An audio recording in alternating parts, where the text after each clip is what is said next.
Just after 12:23 p.m. on September 10, 2025, the air inside Utah Valley University was heavy with tension.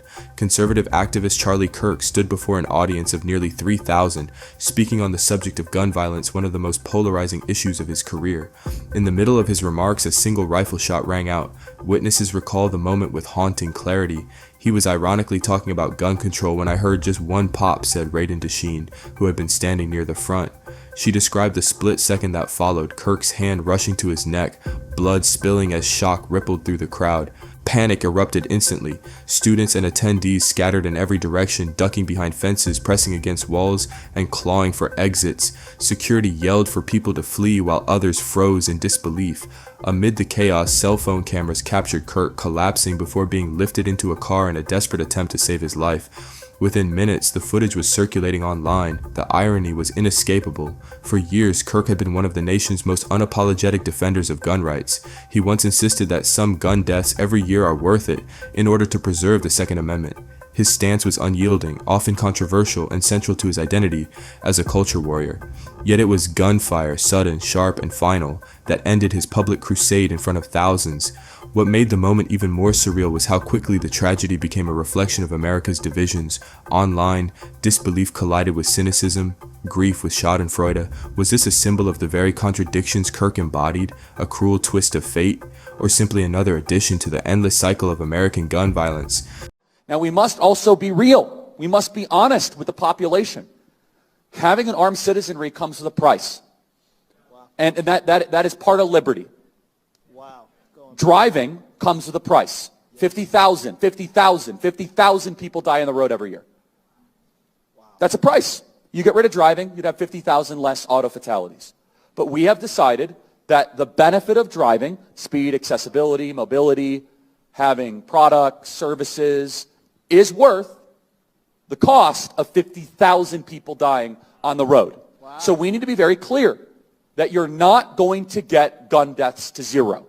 It will not happen. Right. You can significantly reduce them through having more fathers in the home, yes, by having more armed guards in front of schools.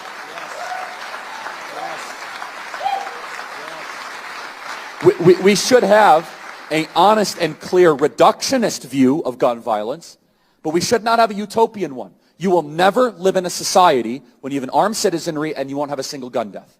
That is nonsense. It's drivel. Wow. But I think it's worth it. I think it's worth to have a cost of, unfortunately, some gun deaths every single year so that we can have the Second Amendment to protect our other God-given rights. Even as medics and authorities scrambled, the weight of the scene sank in. A man who had built his career defending the right to bear arms was silenced in the middle of a speech about the dangers of those very weapons. The symbolism was so raw that it felt almost scripted, too pointed, too ironic, too devastating to process in real time. By evening, official confirmation arrived. Charlie Kirk was gone. Statements poured in, none louder than from President Trump, who declared on Truth Social that Kirk was loved and admired by all. Now he is no longer with us. We note in our piece that Kirk describes King as, quote, a bad guy. It's true. And Kirk's self-described very, very radical view that the country made a mistake when it passed the Civil Rights Act. Also true. As we note in the piece, Kirk has previously described Kirk as a hero and a civil rights icon. It's true. I used to be wrong. What inspired Kirk to shift his view on MLK? Why does Kirk think that MLK is a bad guy? When Kirk says that MLK says, quote, one good thing he didn't believe, what does he mean by that? Why does Kirk believe passing the Civil Rights Act was a mistake? Now, again, apparently they don't listen to the show because we do that at least once a week, right? Once a week we talk about why the Civil Rights Act was a mistake. The Civil Rights Act was a new founding where we decided to discard the U.S. Constitution and reconstitute the story, the mantra, the creed, and the vision of America. And you even see this in Republican circles as well. Well, they say, well, you know, the Civil Rights Act corrected a lot of the errors of the Constitution. No, it didn't. The Civil Rights Act was a completely new creation. Of course, it was well intended by some. We have acknowledged that many times. But the Civil Rights Act at its core was a new founding. It was the discard what happened prior. The Constitution says people have equal rights. Imagine just treating people equally. The Civil Rights Act does not treat people equally because the legal theory under the Civil Rights Act is disparate impact. And so therefore you can't arrest a bunch of criminals in DC because you might be disproportionately arresting black men, and that might be deemed as racist. Do you support the Civil Rights Act? In spirit, but not how it's written. Why? It's too broad and paved its way for the persecution. For example, they're using the Civil Rights Act to put men in locker rooms like Riley was in. How? Which article? Article 4 or 5, I think. I actually don't know specifically, but the Civil Rights Act is being used for by the trans movement right now as because they say that they are women, therefore they demand an accommodation of women's rights. Riley can riff on this. They're using the Civil Rights Act literally to have access into female locker rooms. So what would you change about the Civil Rights Act? I wouldn't make it as broad. I would make it much more crisp and concrete, and I wouldn't have it necessarily. I would also get rid of the disparate impact component of the Civil Rights Act. Charlie Kirk was a polarizing figure long before his death. Examining his rhetoric helps explain why reactions have been so divisive. Over his career, Kirk courted controversy with a steady stream of provocative statements. In 2020, Charlie Kirk says, "I'm sorry if I see a black pilot, I'm going to be like, boy, I hope he's qualified." He later said this was meant to mock diversity, equity, and inclusion politics, but this was just blatant racism. This was not an isolated incident. Kirk repeatedly disparaged civil rights leaders in legislation, calling Martin Luther King Jr. a very flawed figure, and warning that honoring King or celebrating the Civil Rights Act itself would actually send black Americans backwards. On his own radio show, he went even further, openly admitting that he believed the Civil Rights Act was a huge mistake, a position he claimed to discuss with his audience every week. Such views place Kirk's rhetoric firmly within what sociologists describe as colorblind racism, an ideology that claims to reject explicit prejudice while still reinforcing racial hierarchies. As scholar Eduardo Bonilla Silva observes, many white Americans express a desire for fairness, while simultaneously resisting any systemic changes that might threaten their historical advantages. This pattern, preserving the status quo under the language of neutrality, was visible throughout Kirk's messaging. The slogans that frame both Donald Trump's rise and Charlie Kirk's activism reveal something crucial about the broader political narrative. When Trump declared "Make America Great Again," he evoked a nostalgic vision of the past, but for black Americans that phrase raises an unsettling question. When exactly was America ever great for us? Was it during slavery, when black bodies were treated as property? During Jim Crow, when segregation and lynching were everyday realities? During redlining and mass incarceration, when systemic policies trapped generations in cycles of poverty and criminalization? The past that Trump and many of his followers romanticize often coincides with eras of profound racial subjugation. Charlie Kirk leaned into a similar theme with his tent slogan, "The American Comeback," but what are we coming back to? The very idea implies a return to something lost, yet for millions of African Americans, the struggle has never been about going back. It has always been about pushing forward, fighting for recognition as full citizens, as human beings worthy of dignity, freedom, and opportunity. To call for a comeback is to risk re-anchoring the nation in a time when white power was at its height and black lives were considered disposable. These rhetorical choices aren't accidental. They align with what sociologists identify as colorblind racism, an ideology that outwardly rejects overt prejudice while subtly maintaining racial hierarchies. Eduardo Bonilla Silva, a leading scholar on the subject, notes that many white Americans frame their worldview as neutral or universal, but in reality they resist changes that would disrupt entrenched advantages. Appeals to greatness or comeback tap into this subconscious resistance. They offer reassurance that the familiar order and order historically built on exclusion will be preserved. This is where Kirk's rhetoric fits neatly into the larger pattern. By championing slogans that present America as something to be restored rather than transformed, he was reinforcing a worldview where equity feels like loss to those already in power.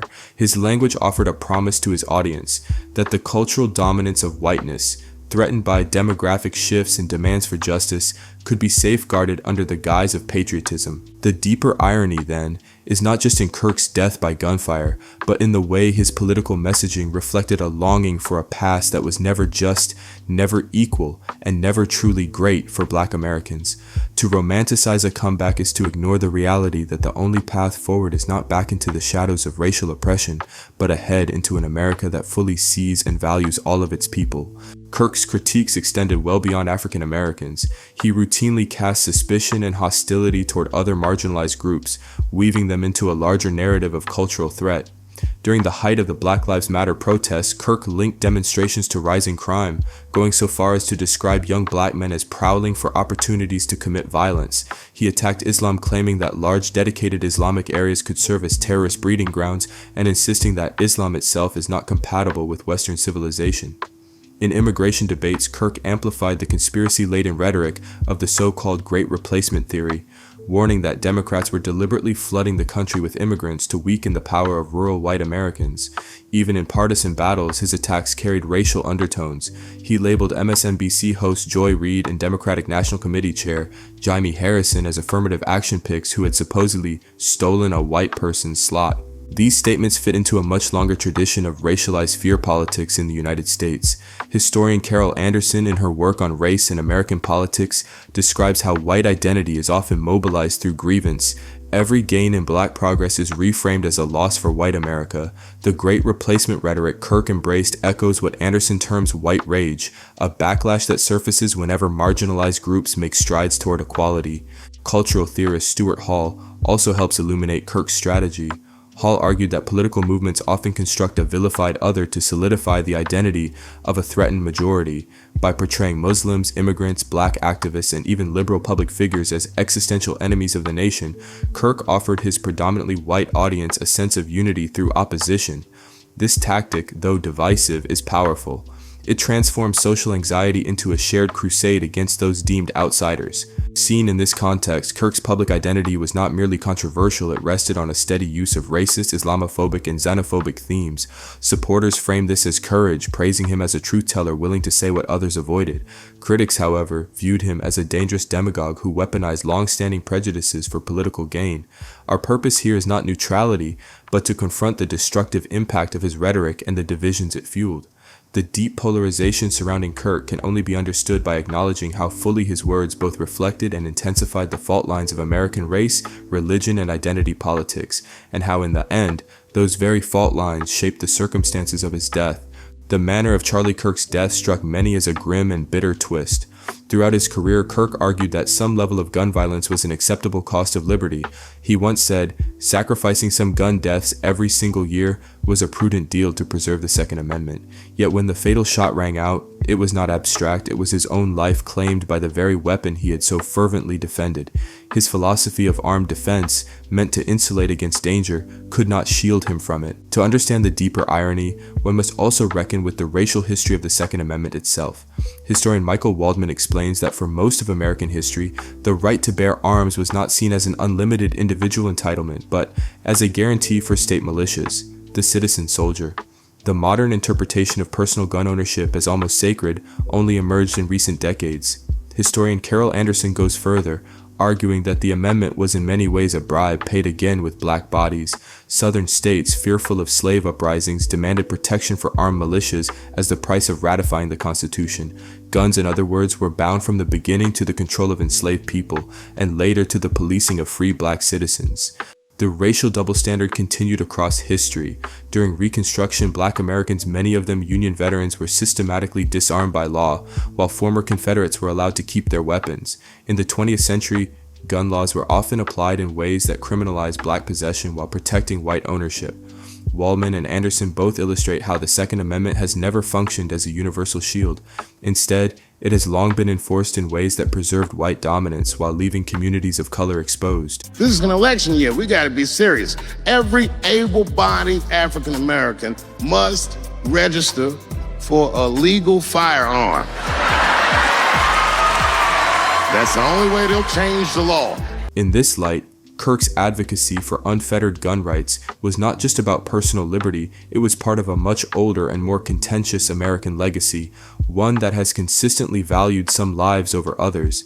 His rhetoric presented gun ownership as an equalizer, but history shows it has rarely been equal in practice. And so the irony deepens. A leading voice for armed self-defense felled by a bullet in broad daylight at an event about gun violence before a crowd of thousands. As Waldman reminds us, the founders never envisioned a society awash with unregulated, individually wielded weapons.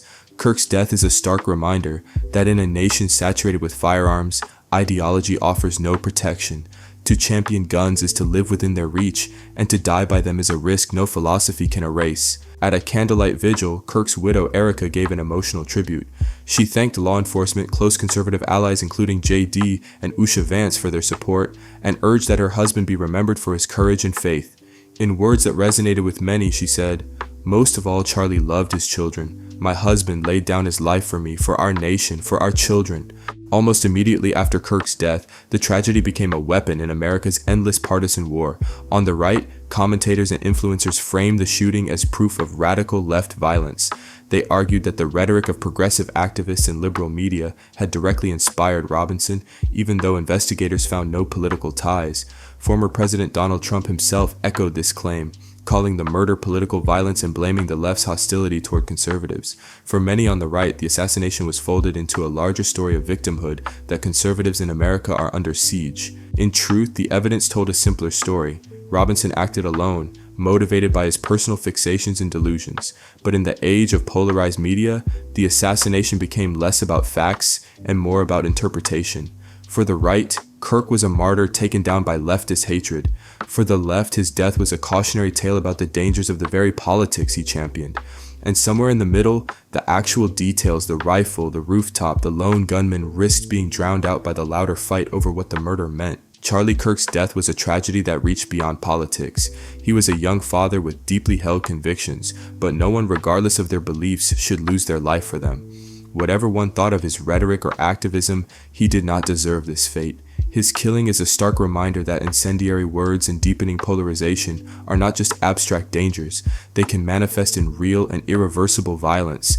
As historian Carol Anderson observes, when ideologies are built on race or creed, violence often follows, and Michael Waldman's work on the Second Amendment reminds us that America's ideals of liberty and protection can turn into bitter ironies when guns are turned against us at home. The pressing question is, what have we learned? This episode sits at the intersection of ideology, identity, and death. It illustrates how a single bullet can unleash waves of fear, blame, and conspiracy amplified by long-standing mistrust in media and institutions. Perhaps the lesson is not to double down on our echo chambers or to cling to partisan purity, but to ask harder questions. Why did Kirk feel compelled to provoke? And why did others rush to cast villains in the aftermath? Ultimately, it forces us to confront a difficult truth. How can a society balance the sharp edges of free speech and belief with the safety of its people? In the end, amid the grief and confusion, one truth emerges: violence destroys what we share. If anything meaningful is to come from this tragedy, it should be a renewed commitment to dialogue over demonization and to facts over fiction. Charlie Kirk's final hours, though shadowed by fear and violence, might serve as a catalyst for reflection. What follows his death cannot be more partisan noise. It must become a sober reckoning with the costs of extremism and a recognition of the value of every human life, even those with whom we most fiercely disagree.